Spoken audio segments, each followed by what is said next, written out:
Minsan ka din bang nagmahal ng kaibigan? Paano kung yung mahal mo ay mahal din ng kaibigan mo? Handa ka bang magparaya para sa kanilang dalawa? Kaya mo bang hayaan na makita silang masaya habang nasasaktan ka? Dear Papa Dudut, magandang araw po sa inyo at sa mga avid listeners ng programa mo. Matagal-tagal na rin po akong nakikinig ng programa ninyo at matagal ko na rin pong iniisip na what if ako naman ang sumulat at magkwento ng buhay ko. Matagal ko na rin gustong gawin ito at eto na siguro ang tamang panahon.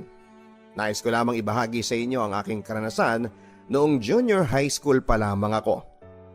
Papa Dudut, itago nyo na lamang po ako sa pangalang Marie, 18 years old from Laguna. Pangatlo sa apat na magkakapatid at hayaan nyo din po akong itago ang pangalan ng mga taong sangkot sa kwentong ito. Sisimulan ko po ang kwento ko noong junior high school grade 7. Sobrang mahiyain po talaga ako, lalo na kapag hindi ko po lubos kilala ang mga tao o pupunta ako sa isang lugar na hindi ko pa nakakasanayan. Tanda ko pa nga po noon naging hobby ko na po yata ang pag-absent lalo na't wala ang nanay ko. Elementary pa lamang ako noong mag-abroad ang nanay ko dahil na rin sa kahirapan sa buhay. Ang tatay ko naman po ay wala ding permanenteng trabaho. Bago mag-abroad ang nanay ko, ang tatay ko muna ang sumubok mag-abroad. Ginastosan siya ng lola ko, ina ng nanay ko. Actually, nakatatlong beses siyang nag-try, ngunit sa kasamaang palad kahit isa ay hindi siya pumasa sa mga interviews dahil mahina ito sa English. At tanging elementarya lamang ang kanyang tinapos. Kaya simula noon ay nag-usap ang lola at nanay ko. Sinabi ng lola ko na what if nanay ko na lang ang kunin niya. Tutal ay kasambahay din naman ang lola ko. Mabilis niyang mahanap ng amo ang nanay ko doon. At yun na nga nangyari. Nakapag-abroad ang nanay ko sa tulong ni lola, kasambahay din kagaya niya. Inay, lumalaki na ang mga bata.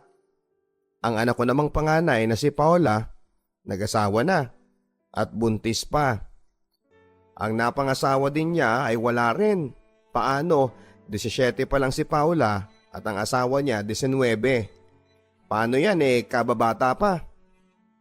Sa amin din ang asawa ko umaasa. Naturingan pa namang panganay, lalo na't wala namang permanenteng trabaho ang asawa ko. Ako na lang ang gagawa ng paraan. Maraming salamat sa tulong inay ha. Aasahan ko po yan. Ay nako, ewan ko baga naman dyan kay Paula. Nag-aasawa hindi naman pala kaya. Di pasanin mo din pala sila. Anak, naniniwala naman ako sa'yo. Kesa dyan sa batugan mong asawa na walang ginawa kundi ang magpahiga-higa. Sayang lang ang perang nagastos ko dyan sa pag-a-apply ng asawa mo. Wala namang nangyari, ni isa walang ipinasang interview. Tapos wala pang kadiska-diskarte sa buhay. Bakit kasi sa dinami-dami ng lalaki sa mundo, yan pang napili mo? Napakaganda mo naman napakadami nanliligaw sa iyo. Na kegaganda ng estado sa buhay. Tingnan mo ang kuya mo, ang ganda ng buhay dahil marunong sa buhay. Bukod sa matalino na, madiskarte pa sa buhay. Dadalawa ko lang kayong anak. Sino pa bang magtutulungan, hindi ba? Kung inuna mo kasi ang pag-aaral mo noon, di sana nakapagtapos ka, kagaya ka sana ng kuya mo. Di sana hindi yan ang napangasawa mo. Hindi pa magagalit sa iyo ang kuya mo at hindi ganyan ang buhay mo. Hayaan na lang po natin inay. Ganito na ang nangyari. 4 na rin ang anak ko. Kung wala siyang gagawin, ako na lang ang papasan sa responsibilidad niya. Yan ang mga narinig ko habang magkausap sa cellphone noon ang lola at ang nanay ko. Bago pa man mag-abroad ang nanay ko, ay ang panganay naming kapatid at si Paula ay 17 pa lamang nang magkaroon ng asawa at nabuntis ng maaga. Noong elementary ako ay medyo umangat pa ako sa klase noon. Kahit section B ako pero iba na pala kapag high school ka na. Mas maraming tao, mas madami kang makakakompetensya. Dahil nga sa sobrang mahiyain ko noon, hindi ako masyadong nakikipag-participate sa klase. Maliban na lamang kapag kailangan. Minsan, tinatamad na rin akong magpapasok sa school dahil wala pa akong masyadong kaibigan. Yung mga pinsang ko lang na sina Henry at si Leo. Pero tila nagbago ang lahat nang makita ko si Angel Papadudut. Tama po kayo. Angel means babae. Bata pa lamang po ako ay alam ko na sa sarili ko na hindi ako straight o bisexual nga baga kung tawagin. Although nagkakagusto rin po ako sa lalaki pero bibihira lang. Dahil bata pa lamang po ako ay puro lalaki nang nakasanayan kong kalaro. Kalimitan sa mga pinsang ko ay puro lalaki. Tex, Hollens at Pogs ang mga nakasanayan kong laruin. At halatang halata naman ito sa akin. Alam din ito ng mga taong nakapalibot sa akin. Ganon pa man ay hindi ko ito matanggap sa sarili ko. Lalo na noong nagdadalaga na ako. At hindi ko din ipinapakita na ganito ako. Kahit halatang halata naman sa mga kinikilos ko na baliko talaga ako. Dahil sobrang laking kasalanan sa Panginoon ang pagkatao ko. Kung magkataon, kaya kahit ganito ako ay pinipilit ko pa rin itago ang pagkatao ko.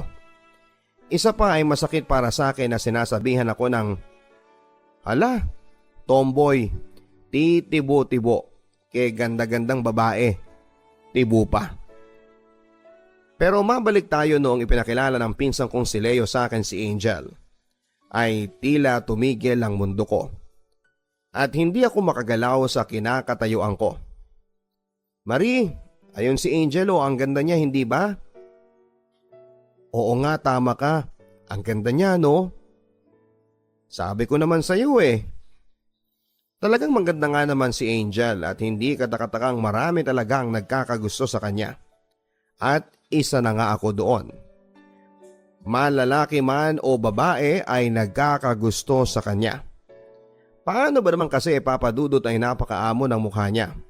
Mukha siyang anghel na bumaba sa lupa.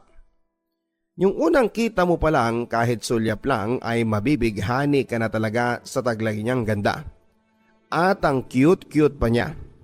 Simula nga noong makita ko ang kanyang mukha ay tila gusto ko nang palagi siyang makita.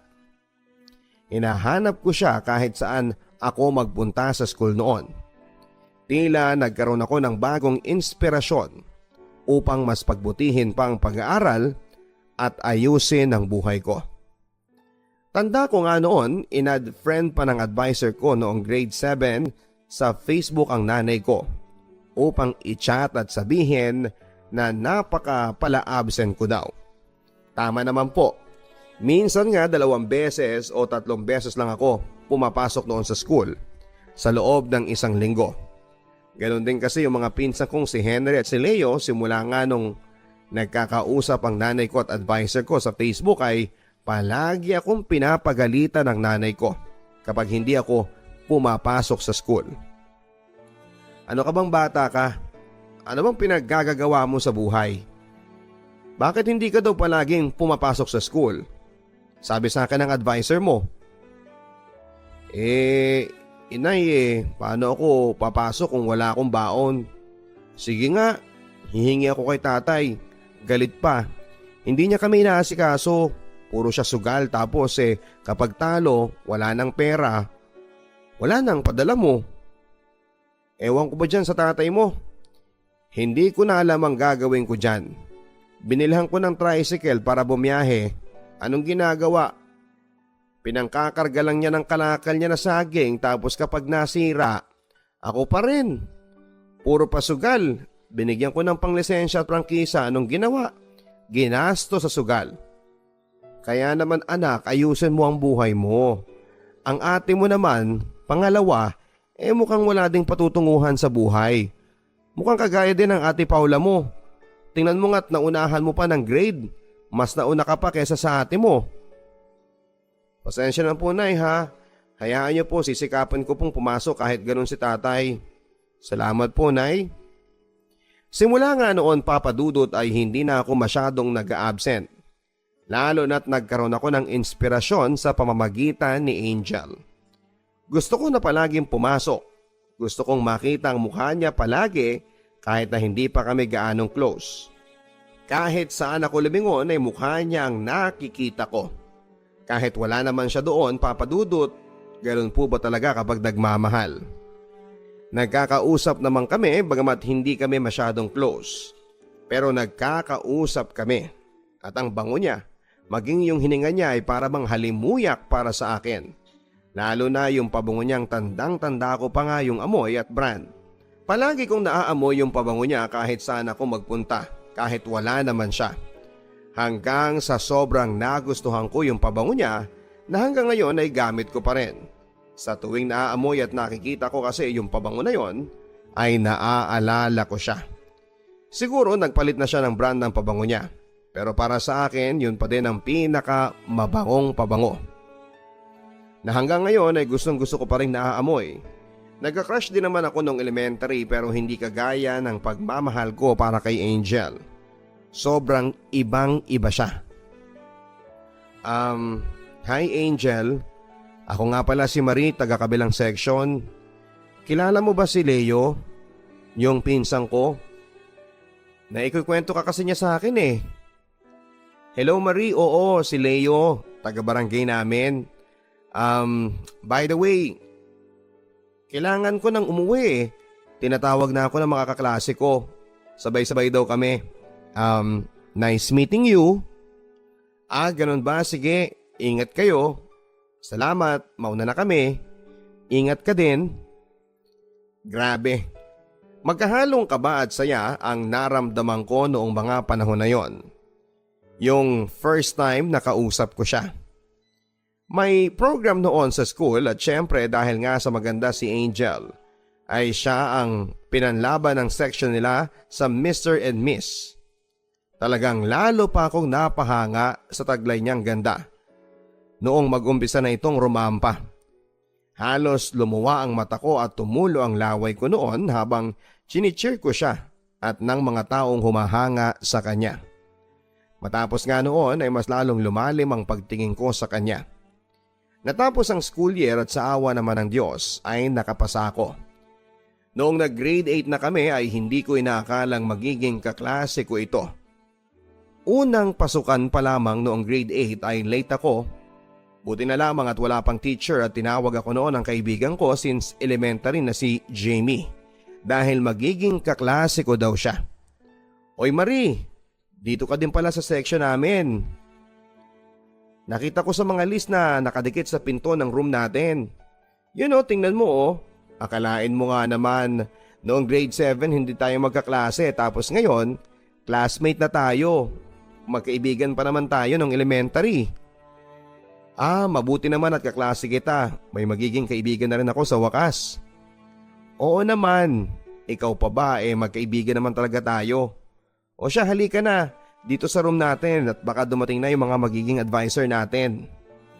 Hala sige, salamat Jamie ha. Walang anuman, tara na. Good morning class, I'm Miss Belen ang magiging class advisor ninyo for the whole year. Jamie, mukhang matara yung advisor natin ano? Pabulong na sabi ko. Oo nga pagsasalita pa lang no. English teacher kasi. Sana naman hindi siya katarayan. Pabulong na sabi ko din. Sana nga, sabay ngisi naming pareho. Natuwa naman ako Papa Dudut dahil may magiging kaibigan ako sa pagtungtong ko ng grade 8. Nagpakilala din kami sa iba't iba naming kaklase, medyo nahihiya nga ako at naiilang dahil kaklase ko si Angel. Lumipas ang isang buwan at medyo close na kami ng mga kaklase ko. At sobrang saya dahil nagkaroon pa ako ng ibang kaibigan. Naging kaibigan din namin si Jamie, si Rexy kaya kaming tatlo lagi ang magkakasama. Samantalang si Angel naman ay kaibigan niya si Neri at si Ashlyn. Silang tatlo din palagi ang magkasama dahil magkakaibigan na sila simula pa noong grade 7. Dahil magkaklase sila noon. Bagamat kaklase din nila si Rexy noon ay hindi nila ito masyadong kaklose. Kaya nito ang grade 8 sa amin sumama si Jamie. Si Rexy napakaingay kasi nito. Kaya hindi mahirap pakisamahan. At sa totoo nga po, Papa Dudut, si Rexy pa yung naging best friend ko kesa kay Jamie na matagal ko ng kaibigan dahil na rin siguro sa iisang barangay kami nakatira at palagi kaming pumupunta sa bahay ng isa't isa. Pero minsan sinasama din naman namin si Jamie kapag nagkikita kami sa bahay ni Rexy o ni Jamie kapag walang pasok. Kay Rexy ko sinasabi ang lahat, maging problema ko sa pamilya ko at sa pag-ibig ay alam niya. Lahat ng baho ko at tinatago, mga tinatagong lihim sa kanya ko sinasabi. Lahat ng sakit ng nararamdaman ko, mga hinanakit ko sa mundo at kung ano-ano pa. Ganon pa man ay best friend pa rin naman kaming tatlo ni Jamie. Rexy, alam mo naman na crush ko si Angel, hindi ba? Matagal na, grade 7 pa nga lang tayo eh. Oo naman oh, bakit? O halos patay na patay ka nga dyan eh.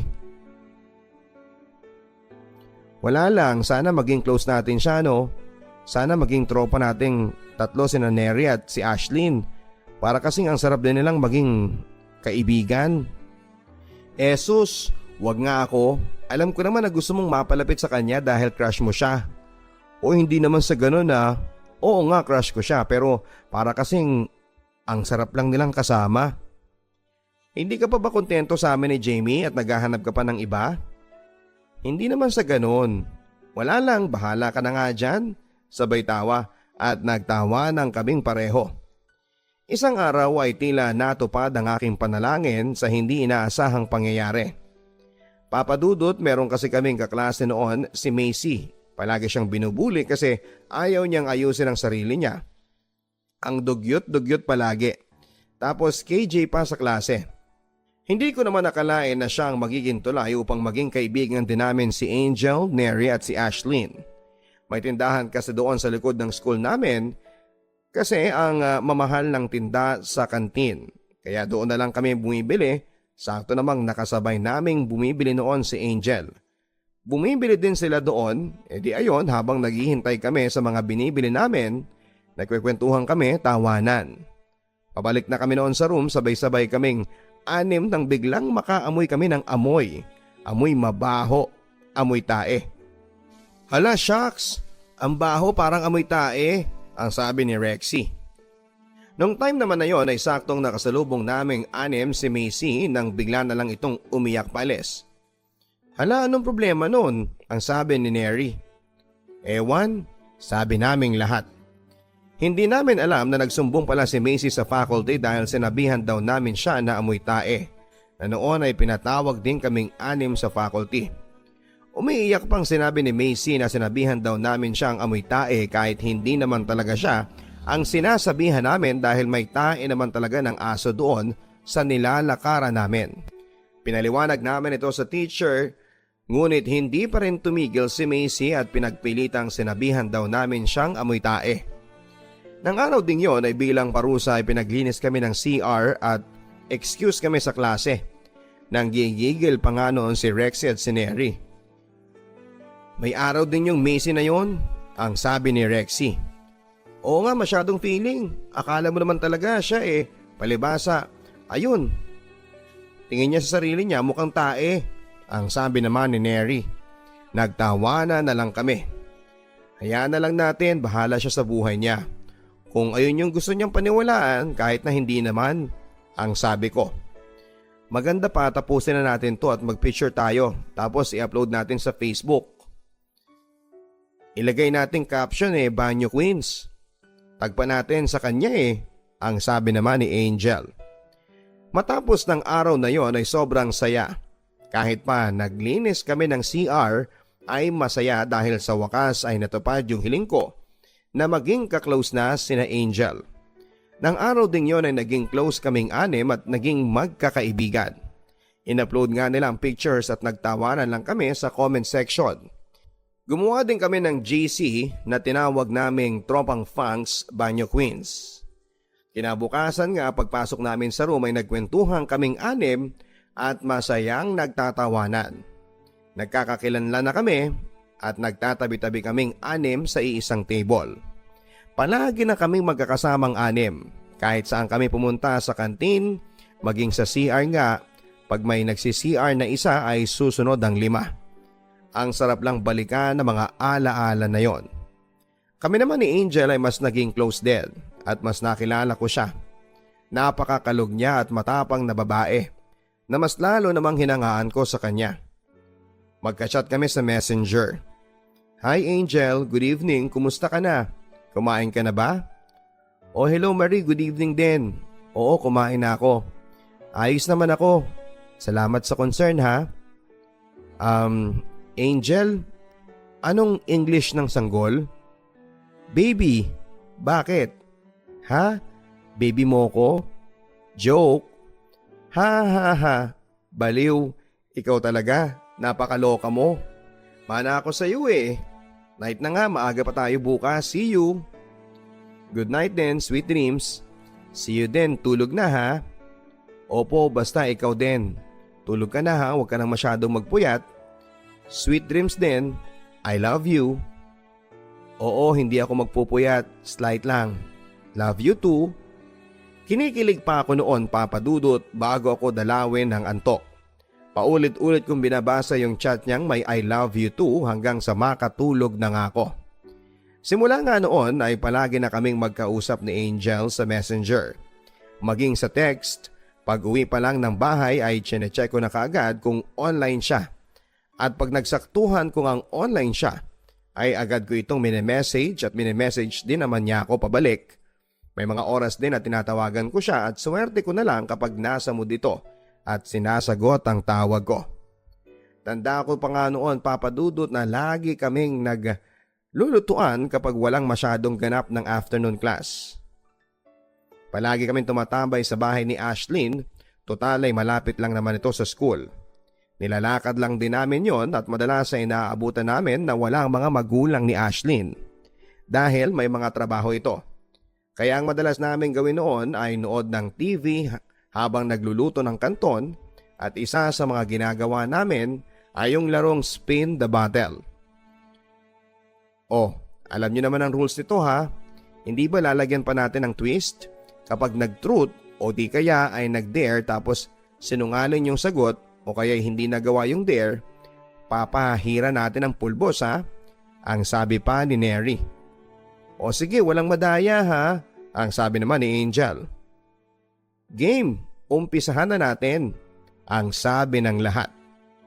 O Marie, sa'yo tumapat ang bote ha. At ako ang magtatanong sa'yo. Kasi sa akin tumapat ang puwet ng bote. Truth or dare?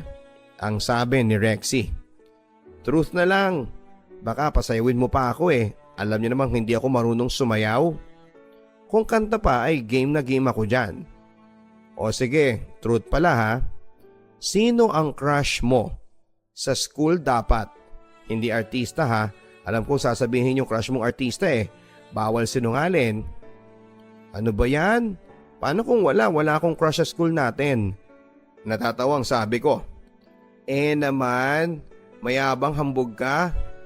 Asa pa eh kung sabihin kong si ano. Ano si? Sino ha?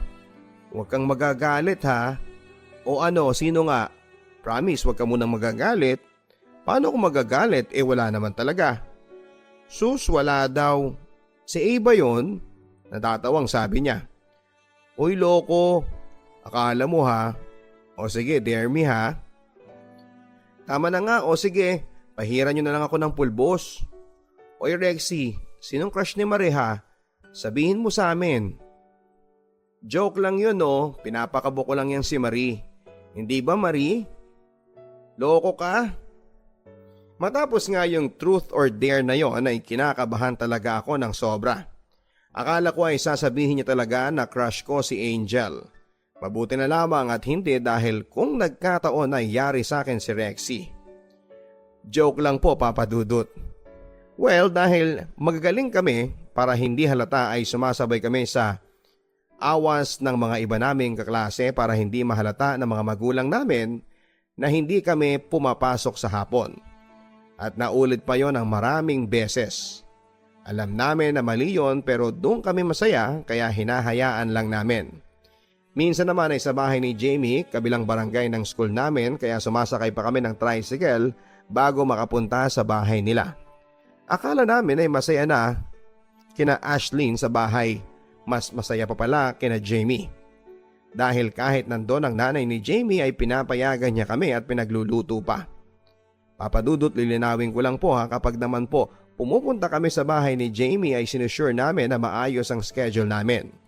Yung tipong halimbawang may program sa school tapos hapon, hindi na kami uma-attend. Makapag-attendance lang sa umaga ay okay na. So ayun na nga po, madami kaming ginagawa kina Jamie. Bukod kasi sa malayo ito sa Nayon, tabi ito ng ilog kaya madalas kaming mag-swimming doon. Nagpipiknik, naguhukay ng kamote, nanonood ng TV, movie at kung ano-ano pa.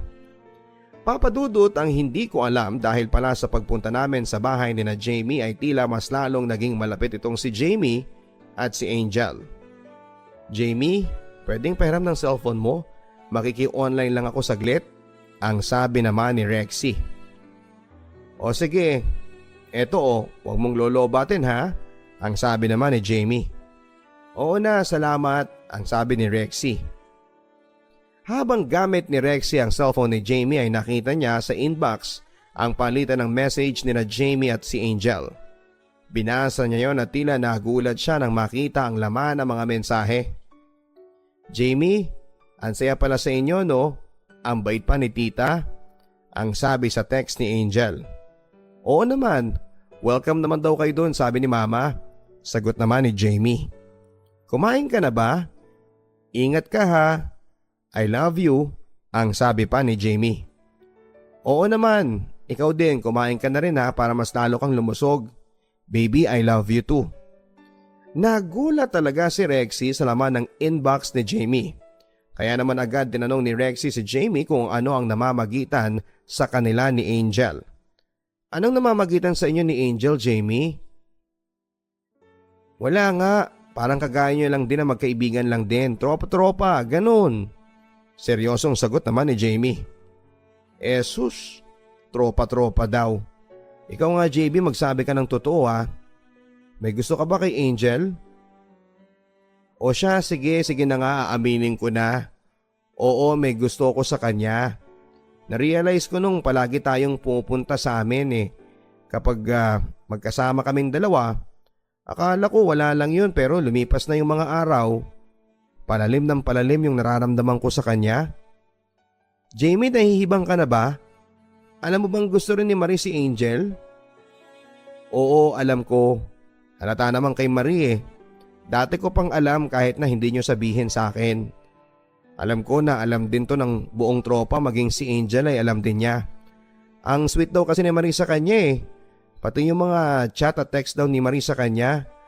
Yung mga tinginan daw ni Marie sa kanya, kakaiba. Kaya matagal na niyang alam kahit na hindi niya pa sabihin. So anong plano nyo? May balak ba kayong sabihin sa kanya na mamagitan sa inyo ni Angel? Sigurado masasaktan yun. Kasi matagal na niyang gusto si Angel. Grade 7 pa lang daw tayo, mahal na niya si Angel. Bahala na. Ayoko din kasi siyang masaktan kaya nga palihim lang kami ni Angel mag-usap. Ito lang ang payo ko ha. Sana itigil mo na rin yan, Jamie. Pareho ninyong masasaktan ng isa't isa. Isa pa, magtutropa tayo. Hindi dapat ganito. Paano kapag nasira ang friendship natin dahil lang dyan sa mga nararamdaman nyo? Sige nga. Oo, alam ko naman yun kaya nga hindi namin masyadong pinapahalata sa isa't isa. Isa pa, alam ko naman na mabait si Marie Alam ko na ayos lang sa kanya at maiintindihan din niya. Bahala ka na ha, ang akin lang sinabihan na kita, Jamie. Papadudot, dinig na dinig ko ang usapan na yon ni na Jamie at si Rexy. Ganun pa man ay masakit man, para sa akin ay ayos lang. Tama naman si Jamie. Dapat wala akong pakialam dahil hindi din naman niya ginusto na magkagusto din kay Angel. Nagkataon lang na parehas namin gusto si Angel. Lumipas pa nga ang mga araw at buwan, halatang halata ang pagiging sobrang sweet ni na Jamie at Angel dahil palagi silang naghaharutan at nagtatawanan habang tinitingnan ko sila sa labas. Kapag kasi gano'n na sila, lumalabas na lamang ako ng room. Habang tinitingnan sila, at least ay malayo, hindi ba? Masakit man, oo, at tanggap ko naman yon. Tanggap ko na kahit kailan ay hindi niya ako magugustuhan kahit ako yung naunang magkagusto sa kanya. Papa Dudut, may performance task kami noon sa MAPE. About music po yon at kailangan may print kaming paborito naming kanta. At kailangan kantahin namin yon. So ayun, excited ako noon na medyo kinakabahan sa harapan ng klase. Noong nagsimula na akong kumanta ay medyo nahihiya pa ako noon. Pero nung nakita ko na chini-cheer na ako ng mga kaibigan ko, ay mas inayos ko lang pagkanta ko. Lalo na noong makita kong nakangiti sa akin si Angel habang kumakanta. Matapos nga ng aming performance ay pumili yung teacher namin ng top 5 na magaganda ang boses. At napili nga noon si Neri. Maganda rin naman kasi ang boses ni Neri. So ayun, masaya ako matapos sabihin ng teacher namin na ganon at kinongrats din namin ng isa't isa. Magsi-CR na ako noon nang biglang, "Oy Marie, saan ka pupunta?" Tawag noong tao sa likod ko na si Angel pala. Angel, ikaw pala yan. Dito lang sa CR, iihi lang." Nang biglang niyakap niya ako at sinabing, "Congrats! Proud na proud ako sa'yo. Ang ganda-ganda kaya ng boses mo, kinakabahan ka lang." Grabe, Papa Dudut. Halos hindi ako makagalaw sa kinakatayuan kong yon. Nagmanhid ang buong katawan ko sa yakap niyang yon at bumilis ang tibok ng puso ko ng mga panahon na yon. Isa sa mga best feelings talaga yon para sa akin. Nang bumitaw siya sa yakap na yon ay nakita ko nakatingin yung iba naming tropa ni Angel at nag-congrats kami sa isa't isa.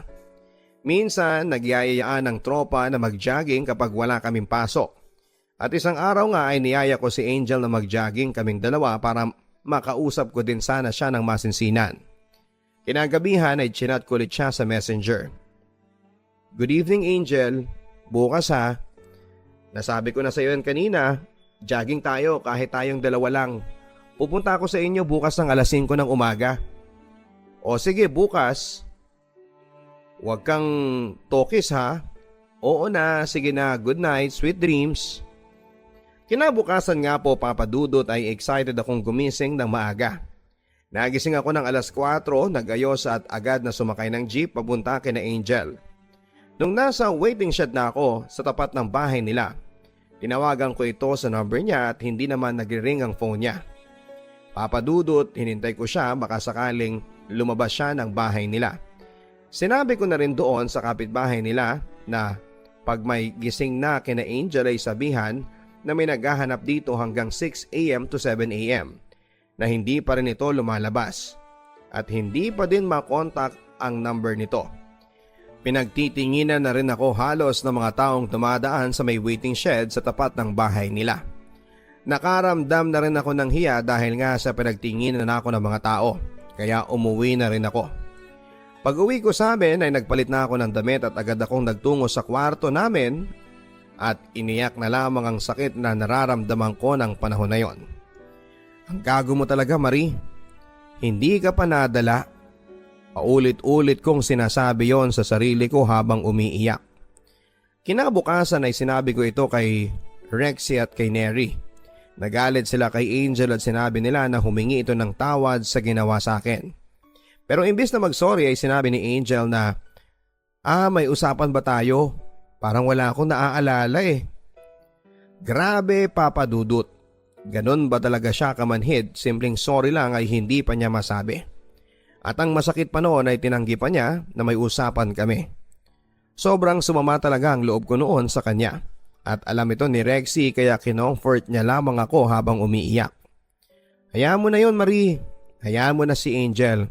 Kung ganon talaga siya, wala tayong magagawa." "Ano pa bang magagawa ko?" Umiiyak na sabi ko. "Ikaw naman kasi eh. Dapat hindi mo na lang siya niyaya. Ayan tuloy.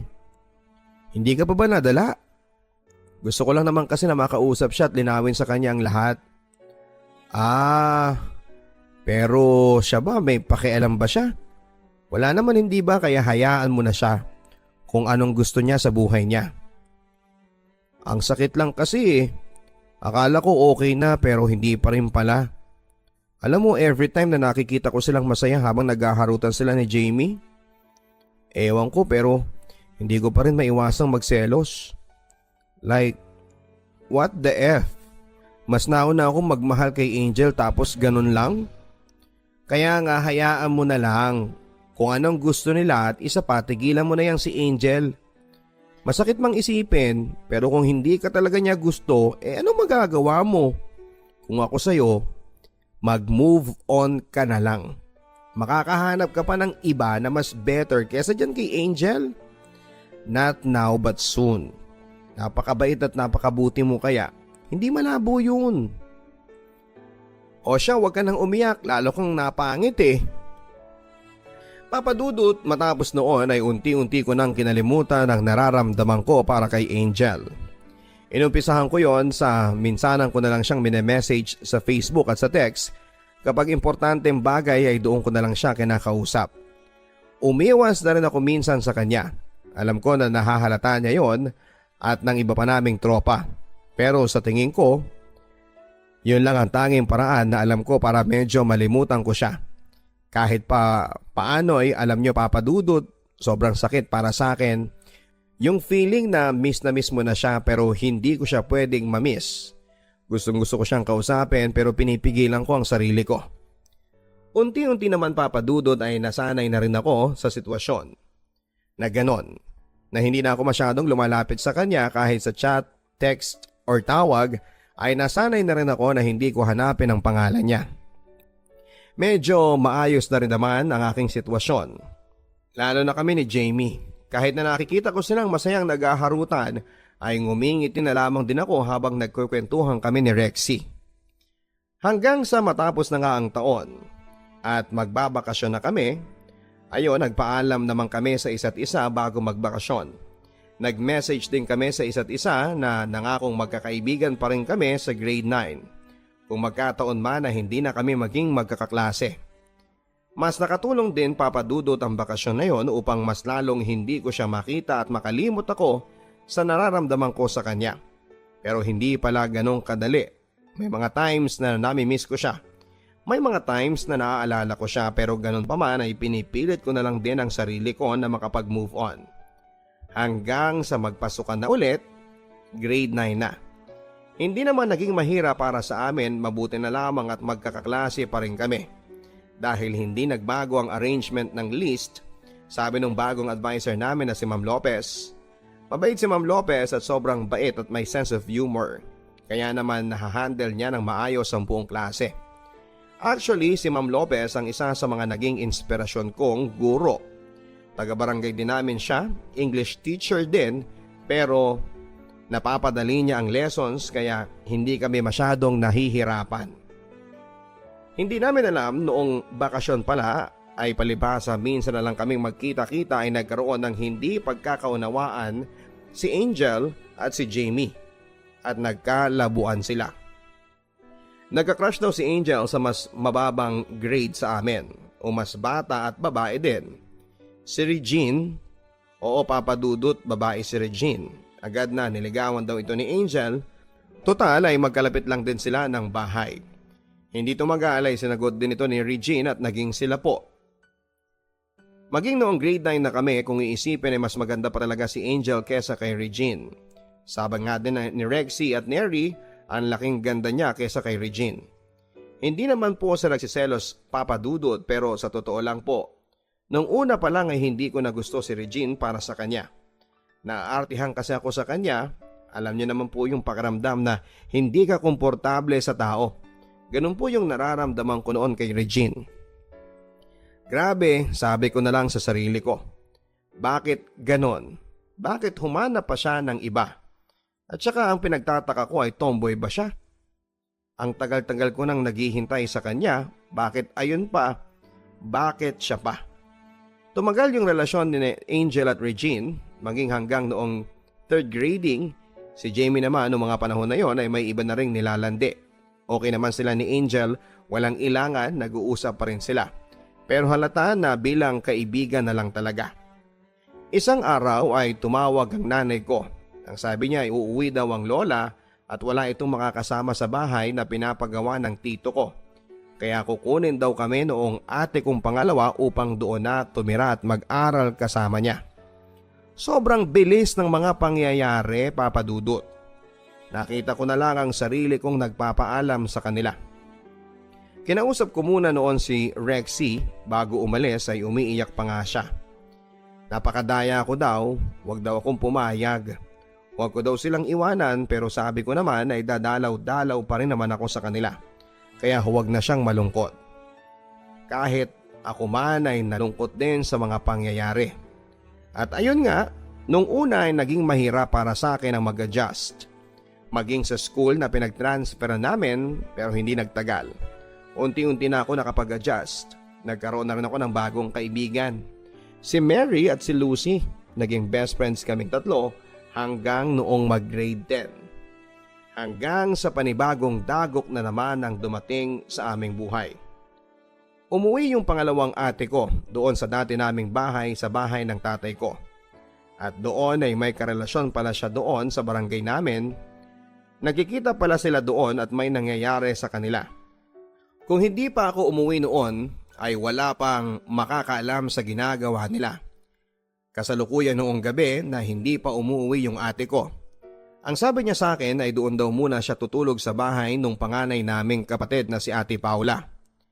Hanggang sa mag-uumaga na ay hindi pa rin ito umuwi kaya agad ay pinuntahan ko siya sa bahay ni na Ate Paula at laking gulat ko nang makita ko, Papa Dudut, na may katabi itong natutulog at nakapatong yung lalaki sa kanya. Kaya agad ko silang ginising at tila nagulat din sila nang makita ako kaya tumakbo ako palayo. Pumunta ako sa bahay ng tiyahin namin at sinabi ko ang lahat ng nakita ko sa tiyahin at tiyuhin ko. Habang umiiyak ay tinawagan ko din noon ang aming nanay na nasa abroad upang sabihin ang mga nangyari. Kinausap ng nanay ko si ate at umiiyak ito kaya umiiyak na rin ang nanay ko. Halos hindi makaimik ang nanay ko sa sakit at bigat ng nararamdaman niya. Ako ang sinisisi ni ate sa mga nangyari kesyo sip-sip daw ako. Sumbongera at kung ano-ano pang masasakit na salita. Kaya mas lalo akong naiyak noong mga oras na yon. Agad bumalik ako sa bahay namin ni Lola at binalita ang nangyari. Pinauwi din ni Lola si ate at kinausap. Ano yun ha? Bakit mo nagawa yun? Sino ba yung lalaking parang kailan lang naman kayong nagkakilala? Hindi naman nagsalita si ate at umiiyak lang. Hindi ka sasagot? Sino yon? Magsalita ka. Anong mas pipiliin mo? Ipagpatuloy mo ang buhay mo dito kahit na ilang beses na may nangyari sa inyo ng lalaki na yon dahil hindi ka pa naman buntis at kakalimutan natin lahat ng pangyayari? O sasama ka sa lalaking yon? Sige, mamili ka. Lola, sasama po ako sa kanya. Ay, loko ka talaga. Ala sige, umalis ka sa harapan ko. Lumayas ka dito, dalhin mo lahat ng gamit mo at magpasundo ka sa tatay mo na hinayupak din. Habang nag-uusap sila ay umiiyak na naman ako dahil naaalala ko lahat ng pinagsamahan namin noong bata pa kami ng ate ko na yon. Kami talaga kasi yung sobrang close sa aming magkakapatid dahil iisang taon lang ang agwat ng edad namin. Sinisisi ko din ang sarili ko noon, what if hindi ko na lang sila sinumbong? Sana hindi pa mag-aasawa ang ate. Sana kasama pa namin siya sa bahay at sana ay hindi siya nagalit sa akin. Ganon pa man ay wala na kaming magagawa, nag-decide na si ate at aalis na siya. Kinagabihan nga ay hindi pa rin ako makatulog dahil sa mga nangyari. Ang lola ko naman ay sobrang nalulungkot siya at halos hindi siya makausap. Umiiyak pa rin ako noon, ganon din yung feeling ko noong mag-asawa yung panganay naming kapatid na si Ate Paula sa edad na 17. Tapos ngayon yung ate kong pangalawa naman sa edad na 17. Nakatulog naman ako kahit papaano. Nagising na lamang ako nang marinig ko si Lola na umiiyak at bumangon ito upang magkape. Naawa ako noon kay Lola. Pero mas naaawa ko sa nanay ko. Halos hindi daw makakain yung nanay ko doon at hindi makakilos ng ayos. hindi makakatulog at palaging umiiyak. Pagpasok ko sa school kinabukasan ay pugto pa rin ang aking mga mata. At halata din siguro ito ng mga kaibigan kong si Mary at si Lucy. Kaya agad ay tinanong din nila ako. Hindi sila makapaniwala sa mga naikwento ko. Talaga? Kumusta naman ang lola mo at saka ang nanay mo? Di ayun syempre malungkot sila at galit. Nakakaawa nga sila eh. Naaawa ako sa kanila. Yung ate mo hindi ba napasok pa yon? Di titigil na siya. Di gano'n na nga mangyayari. Hay, nakakayamot na lang eh. Wala naman kaming magagawa. Yun ang desisyon niya at mag-aasawa daw siya ng maaga. Si Mary ay nakikinig lamang sa amin at hindi siya umiimik. Tinapik niya ang likod ko. Makalipas nga po ang taon, Papa Dudut ay moving up ceremony na namin at pumunta naman sa amin ang tatay ko at masaya kaming nagsalo-salo. Binalita din na nabuntis na ang ate kong pangalawa at malapit na rin daw manganak. Tila nagpanting ang tenga ng lola ko sa mga narinig niya kaya sabi na lang niya, hayaan mo, ginusto niya yon. Wala na akong pakialam sa kanya. Simula nung pinili niyang mag-asawa. Oo nga inay eh. Congrats ulit anak ha. Ikaw na lang at ang kapatid mong bunsong lalaki ang pag-asa namin. Kaya huwag ka sanang tutulad sa mga ate mo. Ang sabi ni tatay. Opo tay, pipilitin ko pong makapagtapos ng pag-aaral at hindi ako tutulad sa kanila. Kahit maligalig si lola. Papa Dudut noong mag-senior high school na kami, ang balita ko na lang kay Angel ay sa Maynila na sa Makati siya titira at papasok sina Rexy, Jamie at Ashley naman doon pa rin sa bayan namin. Samantalang si Neri ay huminto na sa pag-aaral at hindi daw papasok ng senior high school dahil sa may kinakasama na itong lalaki. Ako naman nandito pa rin sa bahay ng lola kasama namin ang bunso kong kapatid na lalaki. Chinat ko si Angel sa messenger. Hi Angel, kumusta ka na? Balita ko sa Maynila ka na. Totoo ba? Hello Marie, ayos lang naman ako. Ikaw, kumusta ka na rin? Ang tagal mo nang hindi nagparamdam ah. Oo, mag-move na ako sa Maynila, sa Makati. Baka doon na rin ako pumasok ng senior high. Ah, ganun ba? Ang daya mo naman. Bakit naman sa Maynila pa ang layo-layo nun? Wala wala akong magagawa. Doon na raw ako eh. Pero teka, paano yon? Paano kayo ni Regine? Di magkakalayo na kayo. Nako yun ba? Wala na kami noon. May bago na yon, lalaki na. Ah, ganun ba? Sorry ha. Nako, ano ka ba? Wala yon. Sige, balitaan mo na lang ako kapag nasa Maynila ka na ha. Ingat palagi. Miss na kita. Bye. Parang hindi na tayo magkikita no. Bye ka dyan. Sabihin mo na lang see you soon. Miss na rin kita. Ingat ka din palagi ha. Sige, salamat. Walang anuman. Noong mag-senior high school na kami Papa Dudut ay may kanya-kanya na kaming mga mundong ginagalawan. Iba't ibang school pero magkakaibigan pa rin naman kami at nag-uusap kaming anim minsan sa video call at sa messenger. Sobrang hectic nga lang ng sitwasyon noong grade 11. Lalo na sa schedule ng klase ko at isa pa ay medyo malayo kasi yung school ko sa bahay namin. Kaya madalas kaming nagtatalo noong lola ko lalo na kapag umuwi ako sa gabi. Bakit? Ginagabi ka na naman ha? Aber? Syempre mahirap makasakay pa uwi. Punuan ng jeep kaya ganyan. Nako, wag mo akong inaartihan dyan ha.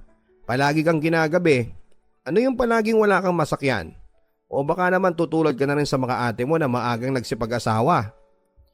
Hindi na lang ako nagsasalita Papa Dudut kapag ganon si Lola. Alam kong wala din namang mangyayari kahit magpaliwanag pa ako. Alam ko din naman na may phobia na siya sa mga nangyari sa dalawa kong ate. At ayaw niya lang din na matulad ako sa kanila. Pero sana isipin niya rin na iba ako sa kanila. Kasi masakit mang tanggapin sa sarili ko pero hindi ako straight na katulad nila. Isang araw nakita ko na Angel reacted to your story. Uy, anong balita? Pariyak-riyak ka pa dyan ha. Kumusta ka naman dyan sa Maynila? Nakita ko yung post mo. May bago ka na rin kaibigan na. Well, that's good. Oo naman, ayos lang naman ako dito. Yun nga, mabuti naman at mabilis ding nakapag-adjust. May mga kaibigan ka na rin naman dyan sa bagong school mo. Nakikita ko din sa post mo at halatang ang saya nyo. Ah, yun ba? Masaya kahit nakakapagod eh. Medyo malayo kasi ang school sa bahay namin. Tapos ang hectic pa ng schedule. Ang ligalig pa ng lola ko. By the way, kumusta ang love life mo? Love life daw. Ayun na nga, wala nga akong jowa ngayon. Pero nag-chat pa rin kami ni Regine. Sinabi niya na break na raw sila ng boyfriend niya. At gusto niyang makipagbalikan sa akin pero sinabi ko na ayaw ko na. Oh well, good for you. Pagkatapos kanyang ipagpalit, ano yon, ganon-ganon lang? Buti hindi ka naging marupok. Oo naman, meron na rin kasi akong bagong nililigawan. Actually, sasagutin na niya ako. Wow, ang bilis naman ha. Sino naman yan? Anong pangalan yan? Eleri ang pangalan niya. ABM din, kaya ko sa school din namin eh. Ah, stay strong na lang sa inyo ha, ingat ka palagi. Oo naman, ikaw din. Kayo pala nung ano mo ha, kala mo ha, nakita ko yung my day mo. Ang sweet nyo nung girl, kaklase mo yata yun. Uy hindi ah, kaibigan ko lang yun. Kaibigan daw, sus, masyado kang defensive. Talaga naman eh. O siya, sige na nga, miss you. Miss you too. Pagkatapos nga ng pag-uusap naming yon ay medyo kinikilig pa rin ako ng konti. Ganon po pala talaga kapag minahal mo ng sobra yung isang tao kahit na minsan lang kayo magkausap ay may puwang pa rin pala siya sa puso mo. Papadudot noong mag grade 12 na kami ay tama si Angel. Crush ko nga yung minamay day ko. Actually, tropa ko din siya. Kaibigan din. 6 din kaming magkakaibigan, kaming dalawa kasi yung naging sobrang close noon at halos palagi kaming magkasama. Grade 11 pa lang ako noong maging crush ko siya. Nung unang-una, inis na inis ako sa kanya pero hindi nagtagal ay nahulog din ang loob ko sa kanya. Minahal ko din siya ng sobra. Yun nga lang kung alam niya lang na higit pa sa kaibigan ang nararamdaman ko sa kanya. Pero hindi pwede, may syota siya ng mga panahon na yon.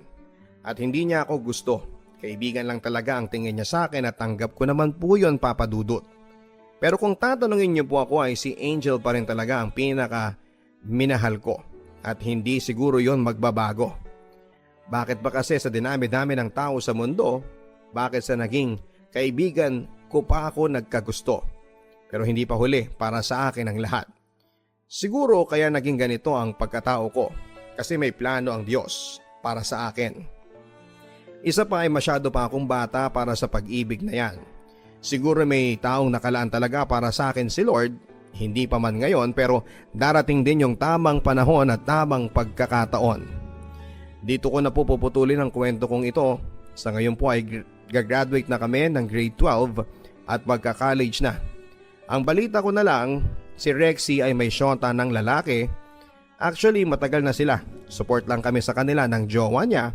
At best friend pa rin kaming tatlo ni na Jamie. At si Jamie naman ay may bago naman yatang nilalande. At si Angel na minahal ko. At hanggang ngayon ay mahal ko pa rin ay nasa Maynila pa rin sa Makati. Si Ashley naman ay tumigil na sa pag-aaral dahil na humaling din umano daw sa babae. Si Neri naman ay may anak na. At iniwan silang mag-ina ng kinakasama niya. Kaya naman siya at ang mga magulang niya na lang ang nagtataguyod sa bata at ninang kaming 5. Ganon pa man ay hindi pa rin nagbabago ang samahan namin. Tropa pa rin naman kami at dumadalaw kami minsan sa isa't isa at nagkakakumustahan. Maraming salamat papadudot kung pipiliin niyo po ang storya ko. Nawa po ay nakapagbigay ito ng aral lalo na sa magkakaibigan dyan. Na i-treasure nila ang mga kaibigan nila dahil minsan lang makatagpo ng tapat at totoong kaibigan. At sa mga taong minsan ay nagmahal ng kaibigan, sa mga tao namang baliko na kagaya ko, tatagan po ninyo ang loob ninyo. Kaya nyo yan. Sa mga taong pag-asa ng kanilang pamilya, nandyan ang Diyos. Laging nakatingin at palagi tayong ginagabayan. Kaya manalangin na lang po tayo ng taimtim. Kung nakikinig man yung mga kaibigan ko ngayon, alam ko na alam nila na ako ang nagbigay ng liham. Maraming salamat Papa Dudut. Sa mga nakinig at makikinig, pagpalain po kayo ng may kapal. Nagmamahal, Marie. Naranasan mo na ba ang magmahal sa isang tao na malayo ang agwat ng edad sa'yo? Posible ba na maging successful ang ganong klase ng relasyon? Yun bang tinatawag nilang May-December love affair? Dear Papa Dudut, masama ba ang umibig sa murang edad? Lalo pa sa babaeng mas matanda sa akin ng 11 taon. Ituturing niyo ba akong masama? Hayaan niyo pong ibahagi ko sa inyo ang aking kwento. Tawagin niyo po ako sa pangalang Robin. Kasalukuyang nakatira sa Tondo, Manila at ngayon ay mahigit 30 na rin ang edad ko. Nakilala ko si Marisa noong 14 na taon pa lamang ako. Tumibok agad ang puso ko noong una ko siyang nasilayan, Papa Dudut. Hindi kasi siya katangkaran. Maputi at maganda at maalaanghel ang itsura. Kaya naman agad niyang napukaw ang aking atensyon. Noong isinama ako ni Mama sa kanyang trabaho sa isang BPO company. Sadya pa lang pala kaibigan si Marisa. Kaya naman labis na tuwa ang naramdaman ko noong una niya akong nilapitan at kinausap. Anak ka ba ni Ma'am Ruby? Nakangiting sabi ni Marisa. Isa sa mga staff ni Mama. Opo, anak niya po ako. Nakangiting sabi ko naman. Ilan taong ka na? Ang gwapo mo naman. Manang-mana ka kay Ma'am Ruby. Nambobola ka lang po para may bonus ka kay Mama. 14 years old pa lang po ako. Nakangiting sabi ko pa. Ikaw ha, hindi naman judgmental kang masyado. Ano bang pangalan mo? Tanong niya. Robin. Matulungin, parang si Robin Hood at kasing kisig ni Robin Padilla pero mas gwapo ako sa kanya. Natatawang sabi ko. Palabiro ka palang bata ka ha, nakangiting sabi pa ni Marisa. Mas mukha ka pang ang bata sa akin Kasi mas matangkad pa ako sa iyong tignan. Pahabol na sabi ko ba sabay ngiti sa kanya. Simula ng pag-uusap na yon, Papa Dudut, ay nakaramdam na ako ng saya na parang ngayon ko lamang naramdaman. Kakaibang saya, Papa Dudut, para bumilis ang tibok ng puso ko kapag naaalala ko ang boses at maalaanghel na mukha ni Marisa. Kaya naman magmula noon ay parati na akong sumasama kay Mama pagsabit ng Biyernes at Sabado pagkatapos ng aming klase papunta sa trabaho niya para makita ko lang si Marisa. Bukod sa nagkikita kami sa trabaho nila kapag Biyernes at Saturday ay nagtitext at tawagan pa kami para lang maipagpatuloy ang biruan at kulitan naming dalawa. Mature mag-isip, masiyahin at mabait daw ako ang sabi ni Marisa. Kaya hindi siya naiinip kapag magkausap kaming dalawa sa cellphone o sa trabaho niya. Sobrang saya ko sa mga oras na yon, Papa Dudut. Lalo pat nalaman ko na wala siyang boyfriend. Kaya naman madali na lang para sa akin na sabihin ang nararamdaman ko para sa kanya. Bagamat may takot pa rin ako nararamdaman dahil nga sa laki ng pagitan ng edad naming dalawa. Bukod pa sa takot sa aking Mama Ruby kapag nalaman niyang nagkakagusto ako sa katrabaho niyang si Marisa. Hindi ko na nga napigilan, Papa Dudut. Matapos ang 3 buwan naming pag-uusap at pagkikita ni Marisa, sa wakas ay nagkaroon na rin ako ng lakas ng loob na umamin sa kanya. Marisa, natatakot akong sabihin sa iyo ito dahil alam kong hindi tama. Matagal na akong may pagtingin sa iyo. Seryosong sabi ko sa kanya. Ako din, Robin Mahal na yata kita pero ayoko lang aminin sa sarili ko dahil nga mas matanda ako para sa iyo. Sagot naman ni Marisa. Ayun naman pala eh. Gusto natin ang isa't isa. Hindi naman malalaman ni Mama at ng kahit na sinong tayong dalawa. Matapang na sabi ko sa kanya. Subukan lang natin, Robin. Hindi naman mahalaga ang edad. Ang importante, ang nararamdaman natin sa isa't isa. Tugon ni Marisa. Pagkatapos ng pag-amin namin ni Marisa sa isa't isa, ay mas lalo ko pa siyang minahal, Papa Dudut. Hindi ako makapaniwala na sobra kong mamahalin ang first love ko. Yung tipong uma-absent ako sa klase namin kapag rest day niya sa trabaho niya nang hindi alam ni Mama para lang makapag-date kami at makakain sa labas. Tinitipid ko ang allowance ko para naman malibre ko si Marisa kahit estudyante pa lamang ako. At kung minsan naman siyang nagbabayad. Hanggang isang araw, nalaman ni Mama Rubico ang relasyon namin ni Marisa. Galit na galit siya sa mga nangyari at tinawag niyang malandi at tirador ng inosenteng bata si Marisa. Hindi ko alam ang gagawin ko noon, pero pinilit kong ipagtanggol si Marisa kay Mama. Sinabi ni Mama na kapag hindi ko raw hiniwalayan si Marisa ay ipapadala niya ako sa ibang bansa upang doon mag-aral o kaya naman ay tatanggalin niya si Marisa sa trabaho. Nag-usap kaming dalawa at nakapag-decide na kami na maghiwalay na lang muna. At kung mahihintay namin ang isa't isa, sa tamang panahon ay itutuloy namin ang naudlot naming pagmamahalan. Lumipas ang ilang buwan, walang pag-uusap at pagkikitang naganap sa aming dalawa. Sobrang lungkot at sakit ng nararamdaman ko noon, Papa Dudut. Kaya naman para makalimot ay sumama ako sa mga kaklase kong lalaki na nag-ayang mag-inuman kasama ang kanilang kaibigang babae. Kahit na wala pa kami sa tamang edad. Napasarap ang inuman naming lahat kasabay ng pagpatak ng ulan. Doon ko saglit nalimutan ang sakit na nararamdaman ko. At dahil sa epekto ng alak at tukso ng mga kaibigan sa aming dalawa ni Donna, ay may nangyari po sa amin, Papa Dudut. Napadpad kami sa malapit na abandonadong bahay at doon nga ay may nangyari sa aming dalawa ni Donna, kaibigan ng isa kong kaklase. Aaminin ko sa inyo, Papa Dudut, na in-enjoy ko naman talaga ang gabi na kasama ko si Donna. Isa pa ay naging dahilan din yon para kahit papaano ay kalimutan ko si Marisa kahit na sandali. Okay ka lang ba, Donna? Pasensya ka na kung hindi na ako nakapagpigil pa. Seryosong sabi ko kay Donna matapos na may mangyari sa amin.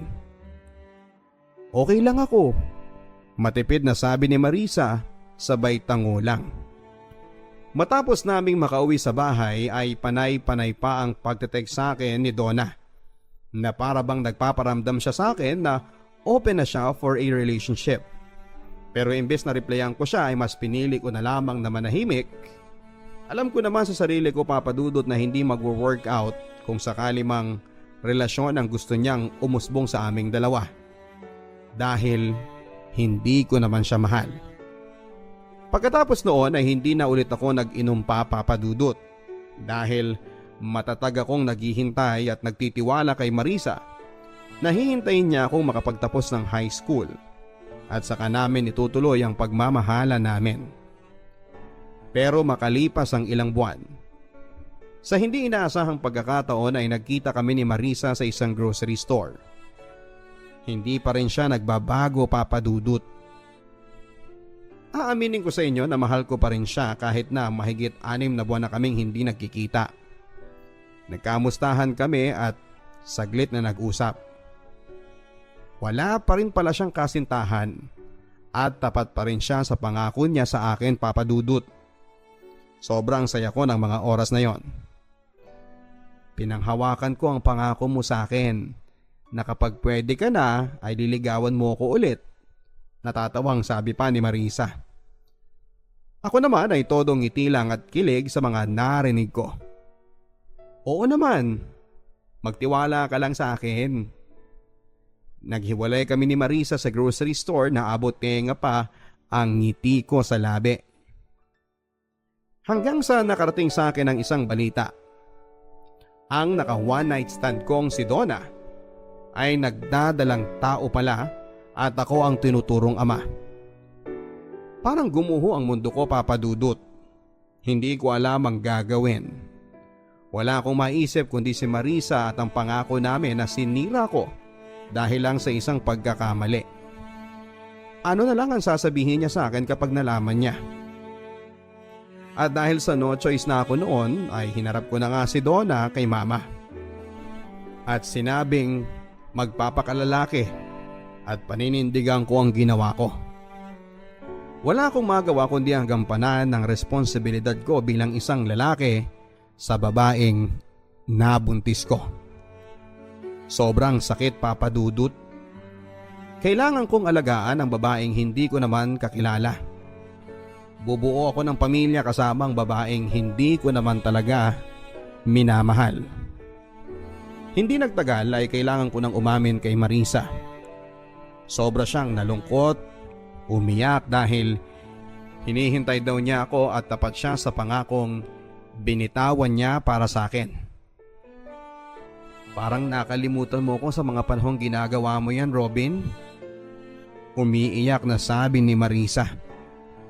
Oo, kasalanan ko ito pero sana mabigyan mo pa ako ng isa pang pagkakataon. Pwede namang yung bata lang ang panagutan ko eh. Naiiyak na sabi ko pa sa kanya. Hindi mo kailangang gawin yon, Robin. Kailangan mo siyang pakasalan. Babae din ako.